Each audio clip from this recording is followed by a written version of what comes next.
ബിസ്മില്ലാ അൽഹംദുലില്ലാ വസ്സലാത്തു വസ്സലാമു അലാ അഷ്റഫി റസൂലില്ലാ വൽ ആലി കുല്ലിൻ വസ്സഹാബ അജ്മഈൻ അമ്മാ ബഅദ്. ആർത്തവം, പ്രസവരക്തം എന്നീ അശുദ്ധികളില്ലാത്ത പ്രായപൂർത്തിയുള്ള ബുദ്ധിയുള്ള ആരോഗ്യപരമായി നോമ്പെടുക്കാൻ സാധിക്കുന്ന എല്ലാ മുസ്ലിങ്ങൾക്കും നോമ്പ് നിർബന്ധമാണ്. പ്രായപൂർത്തിയായിട്ടില്ലാത്തവർക്ക്, കുട്ടികൾക്ക് നോമ്പ് നിർബന്ധമില്ല. എങ്കിലും 7 വയസ്സായാൽ നോമ്പെടുക്കാൻ സാധിക്കുന്ന രൂപത്തിലുള്ള ആരോഗ്യസ്ഥിതിയുള്ളവരാണെങ്കിൽ അവരോട് നോമ്പ് നിർദ്ദേശിക്കൽ രക്ഷിതാക്കൾക്ക് ആവശ്യമാണ്. രക്ഷിതാക്കൾ അത് ചെയ്യേണ്ടതാണ്. മാനസിക രോഗികൾ, ബുദ്ധിയുടെ വകതിരിവ് നഷ്ടപ്പെട്ടവർ, അവർക്കും നോമ്പ് നിർബന്ധമില്ലെന്ന് നമുക്കറിയാം. മെൻസസ് സമയത്തെ പ്രസവരക്തം, നിഫാസ് എന്ന അശുദ്ധിയുള്ള സമയത്ത് നോമ്പനുഷ്ഠിക്കൽ നിർബന്ധമില്ല. അന്ന് നോമ്പനുഷ്ഠിക്കൽ ഹറാമാണ്, നിഷിദ്ധമാണ്.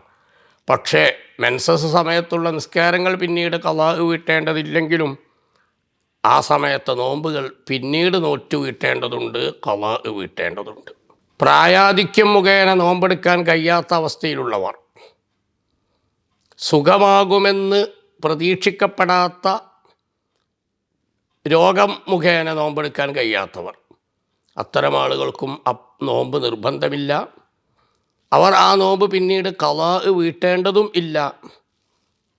സാമ്പത്തികമായി കഴിവുള്ളവരാണെങ്കിൽ ഒരു നോമ്പിന് 1 മുദ്ദ് എന്ന അളവിൽ അരി, മുഖ്യാഹാരമായ ധാന്യം സ്വതക്ക ചെയ്യലാണ് അവർക്ക് നിർബന്ധമുള്ളത്. സാധാരണഗതിയിൽ സുഖമാകുമെന്ന് പ്രതീക്ഷിക്കപ്പെടുന്ന രോഗം, നേരത്തെ പറഞ്ഞത് വൈദ്യശാസ്ത്രത്തിൻ്റെ കാഴ്ചപ്പാടനുസരിച്ച് സുഖമാകുമെന്ന പ്രതീക്ഷയില്ലാത്ത രോഗമാണ്. അത്തരം രോഗികൾക്ക് നോമ്പെടുക്കാൻ പ്രയാസമുണ്ടെങ്കിൽ നോമ്പ് നിർബന്ധമില്ല. അവർ അഥവാ ഇനി സുഖമായാൽ പോലും ആ നോമ്പ് ഖളാ വീട്ടൽ നിർബന്ധമില്ല. അവർക്ക് ആദ്യമേ നിർബന്ധ ബാധ്യത വരുന്നത് ഒരു നോമ്പിന് 1 മുദ്ദ് എന്ന അളവിൽ ധാന്യം ദാനം ചെയ്യലാണ് അവർക്ക് നിർബന്ധമുള്ളത്. അതേസമയം അത്തരം രോഗികളല്ല, സുഖമാകുമെന്ന് പ്രതീക്ഷിക്കപ്പെടുന്ന രോഗികളാണ്. അവരും നോമ്പെടുക്കുന്നതിന് പ്രയാസമുണ്ടെങ്കിൽ നോമ്പെടുക്കൽ നിർബന്ധം ഇല്ല.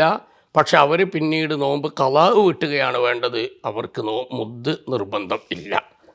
ഖളാ വീട്ടാതെ മുദ്ദ് കൊടുക്കുന്നത് കൊണ്ട് ബാധ്യത തീരുകയും ഇല്ല. സുഖമാകുമെന്ന് പ്രതീക്ഷയുള്ള രോഗികൾ നോമ്പെടുക്കാൻ കഴിയില്ലെങ്കിൽ തൽക്കാലം നോമ്പെടുക്കാതിരിക്കാം. പക്ഷെ ആ നോമ്പുകൾ അവർ പിന്നീട് ഖളാ വീട്ടേണ്ടതുണ്ട്. ഗർഭിണികളായ സ്ത്രീകൾ, അവർക്ക് നോമ്പിന് പ്രയാസമുണ്ടെങ്കിൽ അവർ നോമ്പെടുക്കൽ നിർബന്ധം ഇല്ല. പക്ഷെ ആ നോമ്പ് അവർ പിന്നീട് ഖളാ വീട്ടൽ നിർബന്ധമാണ്. മുലകുടി പ്രായത്തിലുള്ള ചെറിയ കുട്ടികളുണ്ട്. ഉമ്മ നോമ്പെടുത്താൽ ആ കുട്ടിയെ അത് ബാധിക്കുന്നുണ്ട്, കുട്ടിക്ക് രോഗം ബാധിക്കുന്നുണ്ട് എങ്കിൽ അങ്ങനെ കുട്ടിയുടെ കാര്യത്തിൽ ആശങ്കയുള്ള ഉമ്മമാർക്ക് നോമ്പ് ഒഴിവാക്കൽ അനുവദനീയമാണ്. പക്ഷേ പിന്നീട് ആ നോമ്പ് ഖളാ വീട്ടണം. ഗർഭിണിയും മുലകുടി പ്രായത്തിലുള്ള കുട്ടികളുള്ള ഉമ്മമാരും അവർക്ക് തന്നെ സ്വന്തമായ ആരോഗ്യ പ്രശ്നങ്ങളുള്ളത് കൊണ്ട്, അല്ലെങ്കിൽ അവർക്കും പ്രശ്നമുണ്ട്, നോമ്പെടുത്താൽ കുട്ടിയെയും ബാധിക്കും, അതിൻ്റെ പേരിലാണ് നോമ്പ് ഉപേക്ഷിച്ചതെങ്കിൽ അത്തരം നോമ്പുകൾ പിന്നീട് ഖളാ വീട്ടിയാൽ മതി. മുദ്ദ് നൽകുക എന്ന പ്രായശ്ചിത്തം നിർബന്ധം ഇല്ല. അതേസമയം ഒരു ഗർഭിണി നോമ്പ് ഒഴിവാക്കുന്നത് അവൾക്ക് നോമ്പനുഷ്ഠിക്കുന്നത് കൊണ്ട് പ്രയാസമേതുമില്ല, പക്ഷെ അത് ഗർഭസ്ഥ ശിശുവിനെ ബാധിക്കും എന്ന് ഡോക്ടർമാർ അഭിപ്രായപ്പെട്ടത് കൊണ്ടാണ് നോമ്പ് ഉപേക്ഷിക്കുന്നതെങ്കിൽ, മുലകുടി പ്രായത്തിലുള്ള ചെറിയ കുട്ടികളുള്ള ഉമ്മമാർ നോമ്പെടുക്കുന്നത് കൊണ്ട് ആ ഉമ്മയ്ക്ക് യാതൊരു പ്രയാസവുമില്ല. പ്രയാസമില്ല എന്ന് പറഞ്ഞാൽ നോമ്പ് എടുക്കുന്നതിന് തടസ്സമായ രൂപത്തിലുള്ള കാര്യമായ പ്രശ്നങ്ങളൊന്നുമില്ല.